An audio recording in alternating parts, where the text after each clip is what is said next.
जुलै महिन्यामध्ये सुरू झालेला मुसळधार पाऊस अचानक वारी आल्यावर का थांबला असा प्रश्न सगळ्यांना पडलेला होता।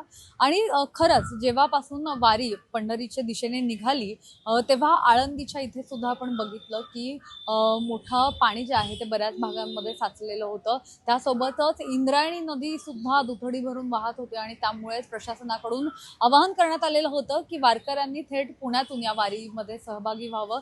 हे सगळं असतानाच अचानक पाऊस कसा थांबला असा प्रश्न खरं तर सगळ्यांना पडलेला होता। या सगळ्याबाबत अधिकची काय माहिती आहे आपण जाणून घेणार आहोत आणि त्यासोबतच पुणे शहरात आता पुढच्या 4-5 दिवसात पावसाची नेमकी काय परिस्थिती आहे हे आपण सगळं जाणून घेणार आहोत।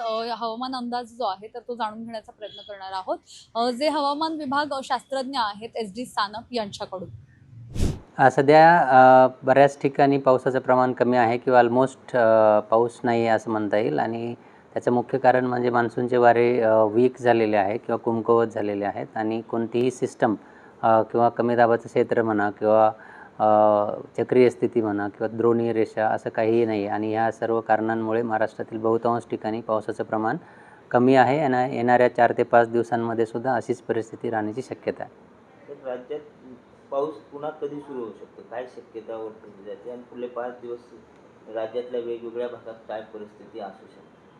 मिनिमम 4 जसं मी सांगितलं की आपलं 5 दिवसाच्या अंदाजामध्ये असं कोणतीही परिस्थिती दिसत नाही की ज्यामुळे मान्सून परत सक्रिय होईल आणि त्यानंतरचे जे अपडेट्स आहेत तसे दिले जातील, परंतु आत्ता तरी तसं काही दिसत नाही।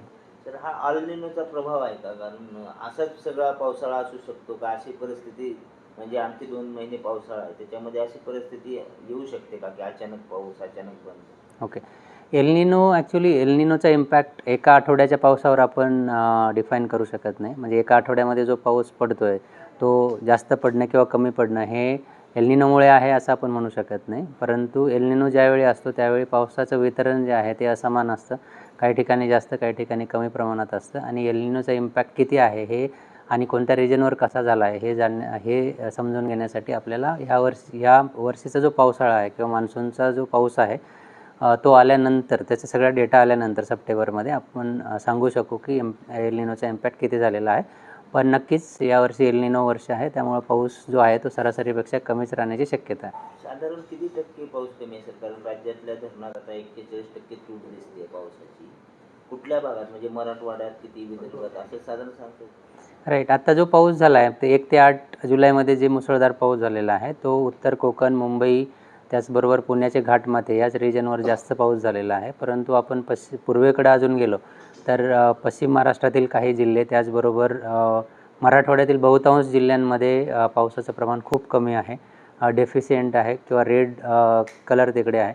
त्यामुळं नक्कीच पावसाचं जे प्रमाण आहे किंवा पावसाचे डिस्ट्रीब्युशन आहे ते असमान आहे, सगळीकडे सारखाच पाऊस पडलेला नाही असं आपण नक्कीच म्हणू शकतो।